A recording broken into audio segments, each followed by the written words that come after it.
Sanibonani, Dumelang, Absheni, and hello. My name is Mpumelelo Dlamini, also known as I am all that _sis. For those of you who are at home wondering, Ritangmo, what are we here to do? Welcome to the first official sports wrap on UJTV. This episode will be filled with everything exciting from July until September. Anghambi ngedwa, I'm never alone. I am right here with the communications coordinator, Colin Maeba.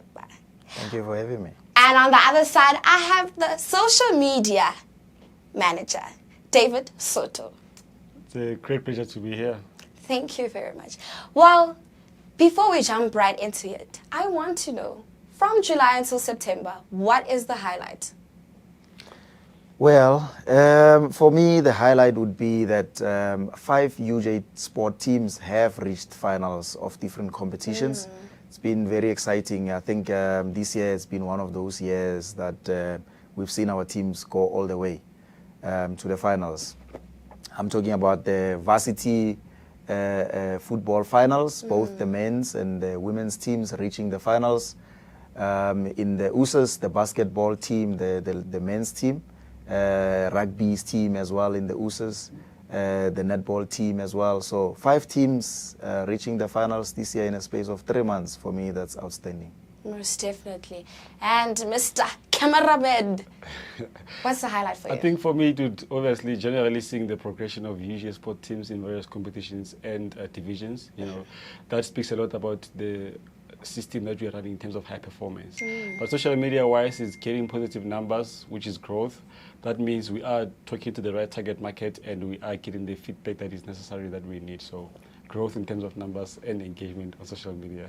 Most definitely. And you've said, for those who have been watching and keeping up with our shows on weekly basis, you said that you actually compile the engagement that the public has on UJ Sport.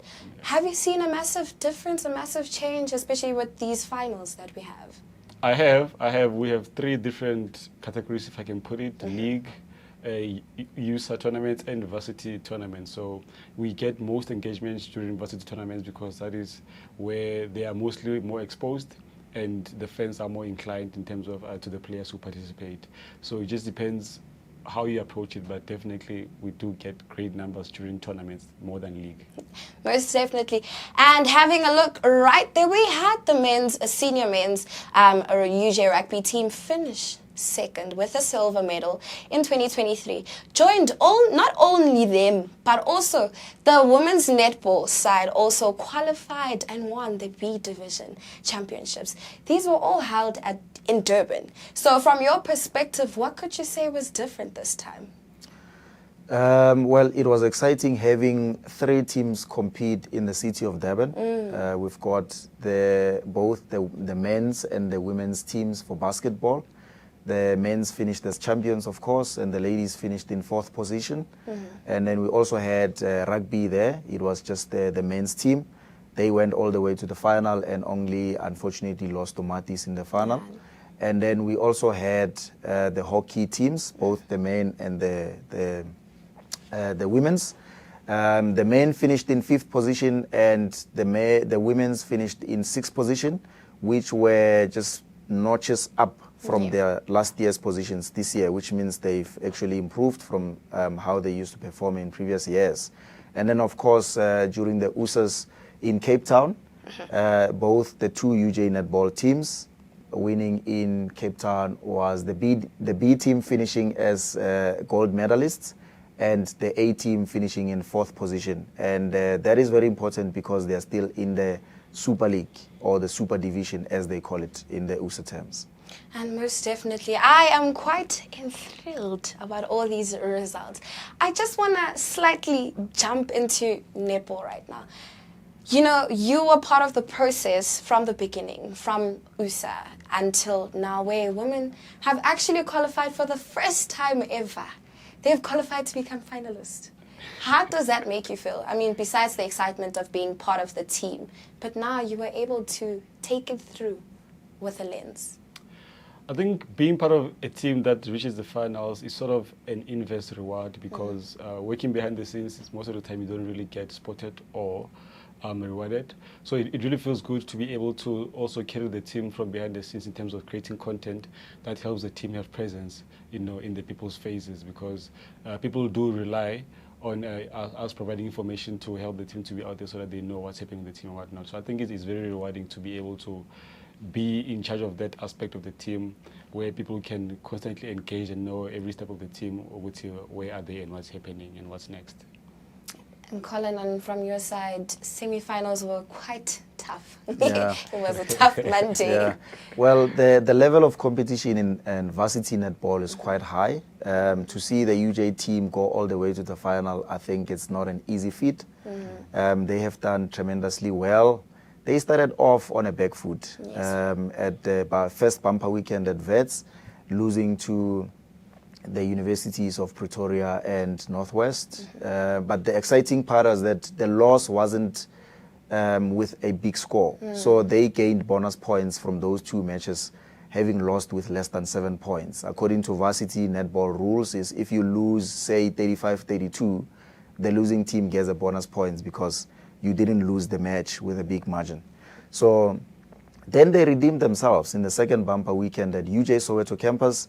They won all the 3 matches that were played over that weekend, and then went on to Stellenbosch the next week, won the 2 matches there, went to Pretoria to win in the semi-final there again and go all the way to the final. Quite an interesting fact about the results in the bumper weekend. Could you really say the problem was maybe atmosphere, support, or anything? Well, in my view, I don't think support is always there. UJ supporters go anywhere, whether it's Cape Town or Pretoria or Johannesburg, they will be there, I just think maybe when they started, they didn't really, they didn't have the momentum. But the nice thing is that they were playing, they weren't losing with a big score. And they say lightning doesn't strike the same place twice. They beat us in the first opening matches, and we went on to win against Northwest in the semi-final. There were some tricks there, changing of venues in the last minute, and that didn't deter our girls. We went to Pretoria and we claimed that semi-final. We owned it. I think varsity sports is one of the most exciting sports in the country right now. Seeing the 2 teams, Tshwane University of Pretoria going against UJ again in the varsity men's football final. It's going to be very exciting. In 2021, Yes. we eliminated TUT in the semi-final. And then we went on to beat the University of Free State in the final. Then last year we met TUT in the final, and they beat us 2-1, right? Then this year we played to a draw in the semi-final, and we are meeting again in the final. So would they beat us twice? 2 consecutive years? I don't think so.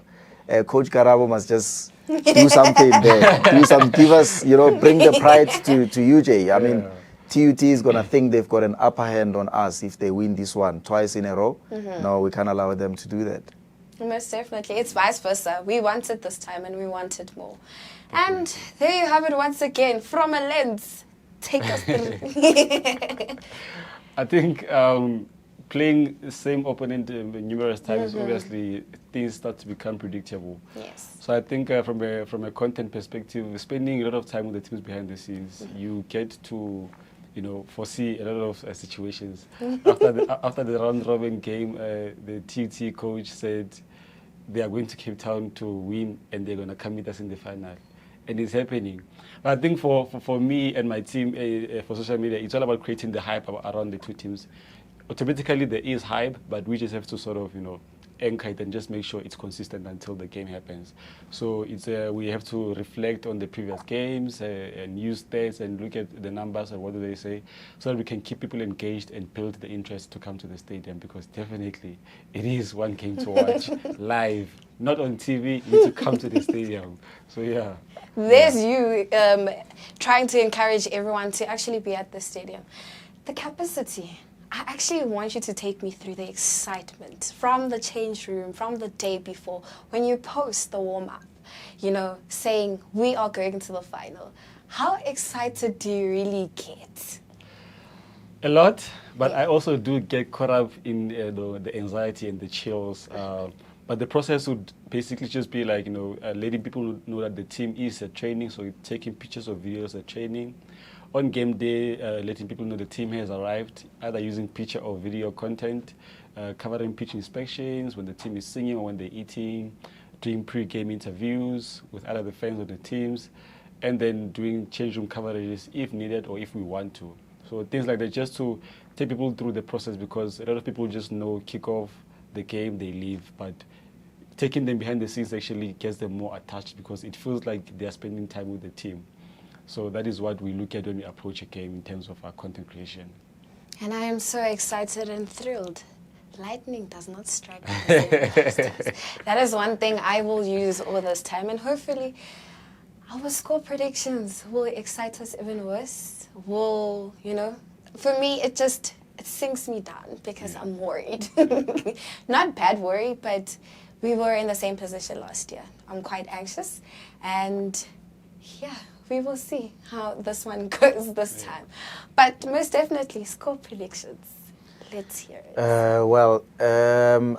For me, I always say if UJ scores first, the anxiety levels go down for most of the supporters and everyone else behind the team.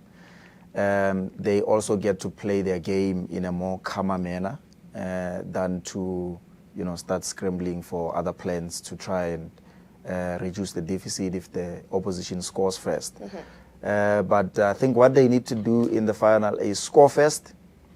It's hard not to imagine TUT scoring, but I foresee a 2-1 in favor of UJ this time around. So the same thing happened last year. We give that medicine to TUT. And for them to go home with it,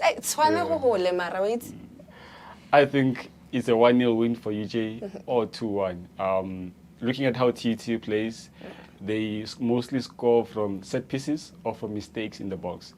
Defensively, UJ is very organized, and I can already imagine what Coach Karawa is telling the boys. So definitely 1-0 or 2-1 for UJ. No penalties, please. And speaking about penalties, we just come from a semi-final that was very hectic.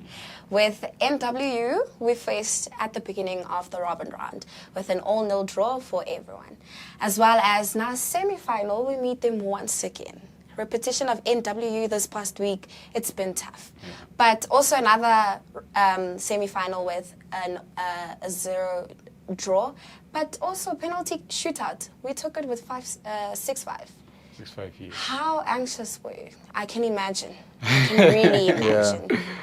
So I think, the things that happen, that's why I said varsity football is very exciting right now. For anyone that managed to watch both the games, I mean, we were at the stadium with the UJ game, and then later on we got to watch TUT play in Cape Town on TV.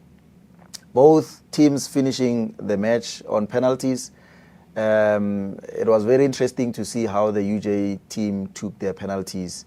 The most exciting moments for me from the shootout between UJ and NWU was the goalkeepers, because they managed to save how many penalties each? So our team, our goalkeeper Richard Bangalona, he saved 3 penalties. He saved 3. 3, right? 2, because we kicked 8. I think he saved 2. Yeah, and then the other 2. team, Yeah, they saved 3. Yeah, so it was very interesting to see actually the Northwest goalkeeper as well getting player of the match, simply because of him keeping his team in the game, even in the penalties themselves. When we thought that UJ was scoring the last penalty and walking away as winners, then he stopped them. It was very interesting to see. He's very confident. He scored a penalty as well there. And then later on with UWC and TUT. Also ending in penalties. It was a hectic because they took 10 penalties. 10 years. Yeah, the 10 penalties per team.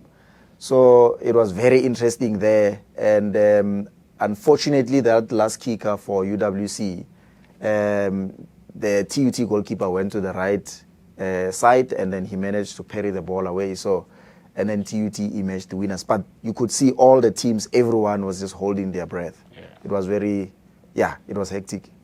It's been a week full of penalty shootouts and heart-throbbing cries of not making it to the finals. Unfortunately, if you're not going to the final, we, UJ, will take you to the final, to our final. Gentlemen, it's exciting. I know you can't wait for that. But one interesting fact, we beat the Northwest University this past week. That's why I said varsity sports is very interesting currently. I mean, you look at the 8 teams that participate in the tournament. All of them highly competitive. Even the losing teams in the the semi-finals and whatnot. It's very hard to actually predict who's going to be in the top 4. Yeah, if you look at the varsity sports log, you would have a team in 3rd position. They lose one match, they can go all the way down to 6. And then the team, you look at the Northwest, the Gents, right? They were in 5th position because they lost their match just before qualifying for the semi-finals. So they were anxious there because they were in 5th position going into that match that they played for them to win to go into the semi-finals, and they won 1-0 there, I think. So yeah, because before that match they lost 1-0 to UWC, and then they played the next match. They won that match to proceed to the semi-finals. And if you could see how UWC, I mean Northwest played, they played a draw in their opening match against UJ in Mahikeng, and then the other games that they won, they were not winning them with like big margins for the scores. So they've always been like, it's they call it, can we call it stop and go? Stop and go, So they would draw and then they win, and then they lose and then they win, but they've never been winning with a big score. So even if they had went past UJ in the semi, it would still be difficult for them to win the final as well. But I think they've done something really amazing there with the way they played. Most definitely, it was a tough. And which player do you have to watch out for? Who impressed you the most? Of course, I've got to be biased. What's his name? Our number 2, the defender with the Karabo Mudisani. What a solid player.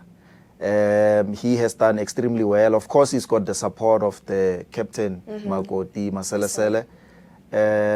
We also have youngsters that are doing very well in the team, the likes of Nkosinati Nkambule. And we also have Sanele Ndlalane.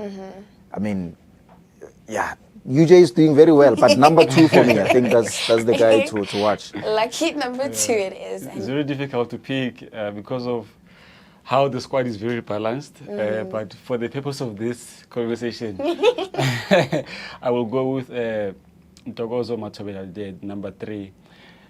He's sort of new in the limelight, but he's very able to do repetitive action, so he can move in a triangle on the field repeatedly at the same pace throughout the game. I remember in the opening game, looking at stats from our sports scientists, I think he covered between 9 and 11 kilometers by himself as compared to the rest of the team. And Coach Karabo said to him he needs to relax. I call him the N'Golo Kante of UJ because he's short like that and he runs all over the place. And he said he needs to relax, but just shows you, the capability. But for me, it's him. He's very consistent in his action, and when he comes onto the pitch, you can see the difference. As a substitute. When he comes as a substitute. And that's not the only fight, though. There's a lot of finals that, as Colin did mention earlier, that we have 5 finals that we have gone to. And another final on the tip of my tongue is the ladies rugby, the senior women's rugby team that actually took part in the MasterCard Pirates Grand Challenge. Last year, semi-finals, or the year before, semi-finalists. Went to the final. They became silver medalists. And this year, lightning does not strike at the same place twice. And they became gold medalists. I mean, take us through from the beginning. You've been with the women and the upcoming 7s, USA taking part at Solblaki University. What is different besides the numbers, besides the weather conditions as well? What is different this time? The Lodi changes. Like I said earlier, spending time with the teams, you really get to understand actually the process.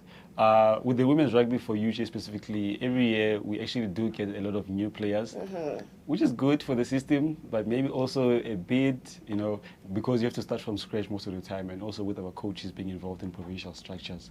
But luckily we do have a technical team that's broad enough to take care of the team. So I think the difference would be the players, in terms of predictability, but the DNA of the team, what they are taught remains the same.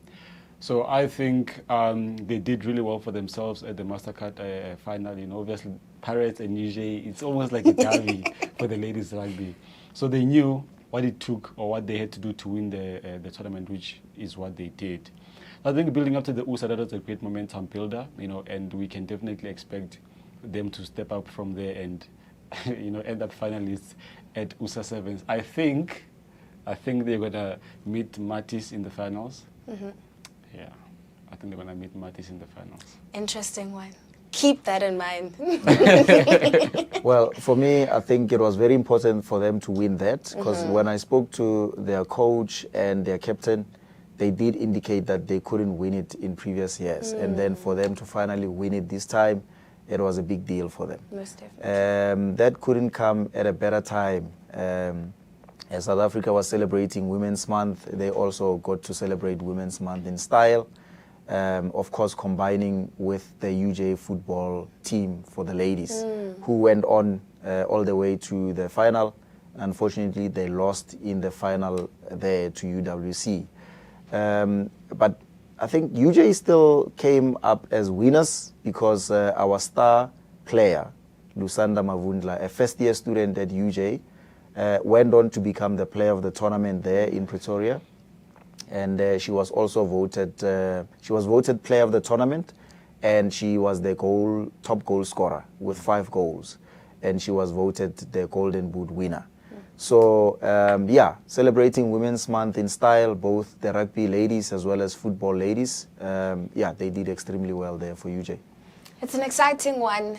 For those that do not know, you must tell them that the ladies are also gold medalists for the varsity sevens that took place last year. Unfortunately, this year we do not have it again, but they are still currently reigning champions of gold medalists. And last year we finished 3rd at the USA, qualifying us to play the Varsity Cup 15s. Interesting one as well for you to watch.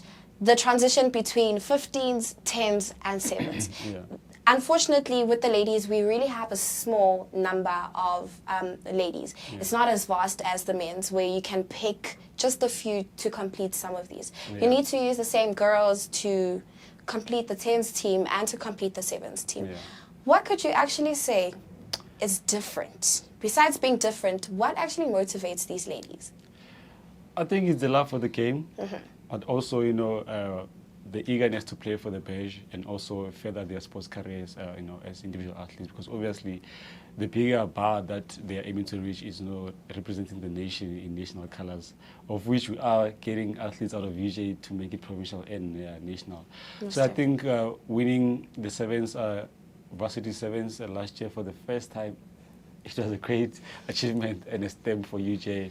And obviously reaching the finals for the first time ever against Mattis last year, this year for the same UJ team. It's also a great statement out there to say we are doing something really well and we should just build on from there. Like you say, the only detriment is using the same team for all 3 different structures, which can take a toll on the bodies. But luckily, we have also a great structure in terms of high performance, with the sports scientists being able to maintain the athletes and making sure they stay injury-free. Most definitely. And in more exciting news, we have the UJ men's rowing side, A and B, finishing in 3rd place with a bronze medal, while not far-fetched from the women's side, finishing in 4th place with the A side. Well, rowing is an interesting one. Firstly, they started with a rudder not working, and now bronze medalist. Yeah, they were very competitive there, given the caliber of teams that competed in that. There was about 10 university teams that competed in the USA Rowing Championship down in Port Alfred in the Eastern Cape. And the UJ 2 teams, which was the men's A and men's B, managed to win bronze medals there, representing UJ very well. Interesting. Bronze medalist. It's again, at least we have something. Yeah, I think the minimum target we always set is obviously to finish in top 4, but it's always great, to get to the top 2. It's just never always possible. So I think we definitely can take the bronze and the 4th position, and we can only build from there and prepare for the next one. And Colin, you seem to know more about the rowing part. What is a rudder? When they say that one was not functioning, what is a rudder? The rudder is what do you call that? It's an apparatus that is used to control the boat, to make it move.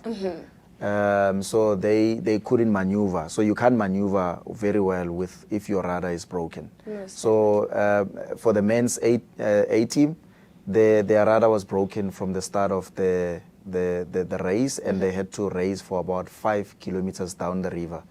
And they managed to come 3rd. That is an extraordinary achievement for them, I think, yeah. And for some of us would have been scared to even continue with the competition or even fallen out of the water. Your take, if something breaks, how do we continue in competing? Potentially, we can assume when they prepare for tournaments, they simulate these scenarios and they look into potential possibilities like these ones. Like they did, you have to find a way to be able to continue if something is missing. So you can't just rely on the perfect structure all the time. So I think it's just a matter of having plan B and anticipating potential situations and knowing how you can avert them if they come like they did. And we definitely take the bronze. We should, be happy about that. For me, I think, just to add, Lelo, I think as we celebrate the sports stars for this year, 2023, at the UJ Sports Gala later in November, the date has been announced already, 21 November 2023. It's going to be very exciting, simply because of the students, athletes who have stepped up to win medals this year, whether it's the USA Athletics going to World University Games in Chengdu, China, winning competitions locally here. So it's going to be very competitive for our students to win the categories, the Student Athlete of the Year, Sportsman of the Year, Sportswoman of the Year. I think there's quite a lot of contenders for top prizes, and seeing all the teams reaching finals is going to be very tough. How do you allocate points for instance, you've got the football ladies in the final. Yeah. Unfortunately, they didn't win, maybe, you know. But for the mere fact that we had Lusanda, they're winning all those. And then you've got the men's football in the final. You've got the netball in the final. You've got the finals from the USA Championships 2-3 months ago. So it's going to be very tough to select who's the sports star of the year, both the ladies and the men's. So it's very exciting times at UJ Sport. And still speaking on the teams and having the gala dinner later the year, can you guys predict team of the year? Let's talk about an interesting one. For sure. Who do you think is going to win? The women's team. Which one? The ladies? Football. And I'm saying this because they actually participate in more tournaments than the guys. Oh. They just now defended their title in the Asian Knockout Champ of Champs, which they won last year. Again. And they won the provincial champs as well, which they are going to play in October. So they got varsity football, they've got USA, they've got Asian, and they played a tournament that was hosted by City of Joburg also. The Vasari tournament. Yeah, the Vasari tournament. So they've got the upper hand, potentially, for me. Yeah, well, I don't know if competing in many tournaments is, the criteria there is if you've represented national teams. Yeah. That's another exciting one there. So, especially the students who went on to Chengdu, you know, having Tebo winning a gold medal for South Africa, one of the people to look out for. Yeah, definitely. Lusanda, definitely a contender. Nice, definitely. Yeah, so for a team of the year, it's going to be very tough. I mean, USAs haven't played yet for football, so we can't really say. I mean, we don't count the ones that happened last year. So we only start from, is it December last year until now? September. September, yeah. Yeah, so the ones that are coming later on in December don't count for this year, so they will count next year. So yeah, it's going to be very exciting. And from the most kindness part of the University of Johannesburg, we have the UJ Future Walk. Well, for those who do not know, what is the UJ Future Walk, including myself? Colin, can you please tell us more? Yes, Nompumelelo. The The UJ Future Walk is a fundraising initiative run by UJ Sport in collaboration with the UJ Development and Fundraising Office. We try to raise funds for students who are referred to as the missing middle. Those are the students that may not be qualifying to be funded by NSFAS, but they also cannot pay for their tuition fees from their own pockets because, you know, their family income is not enough to supplement, you know, the family and the studies of the student who could be at UJ.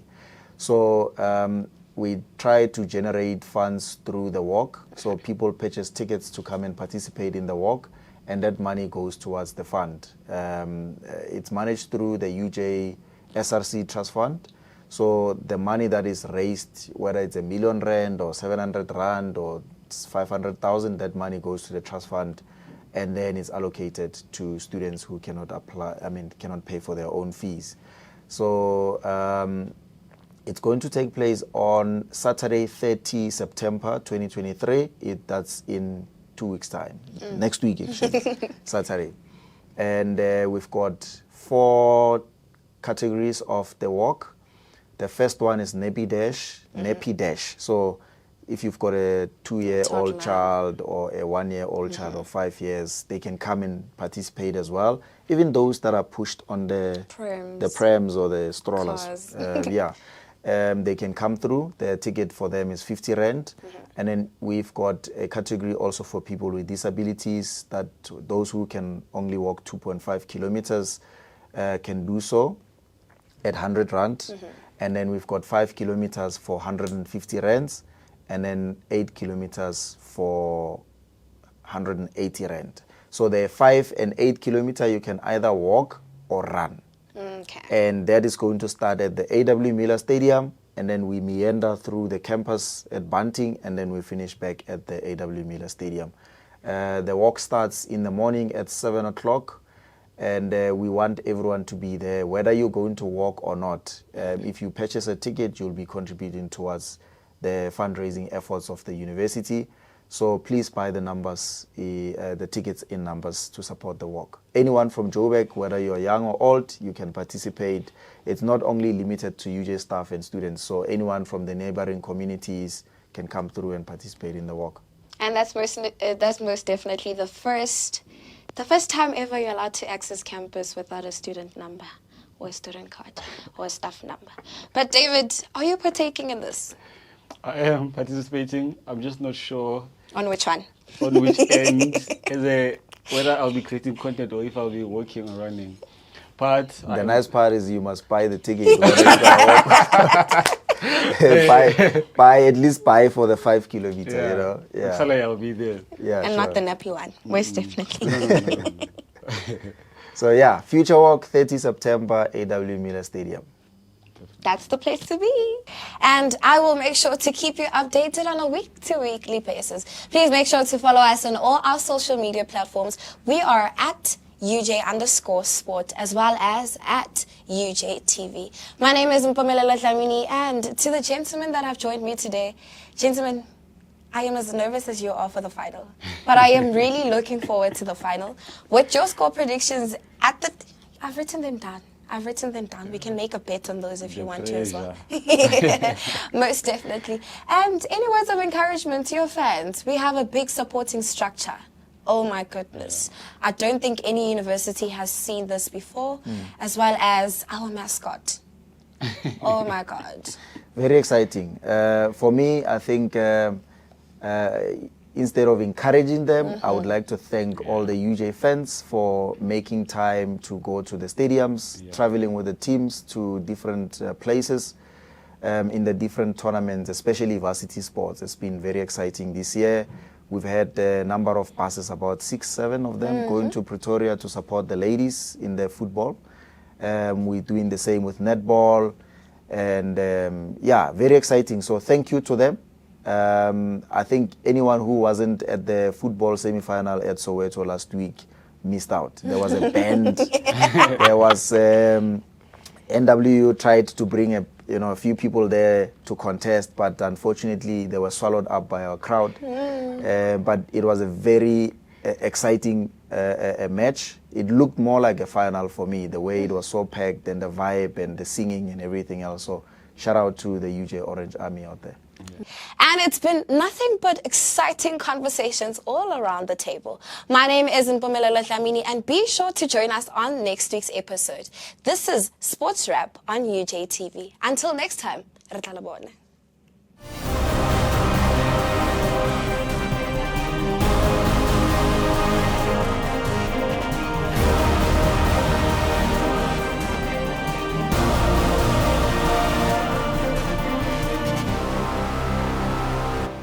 The University of Johannesburg, the future reimagined.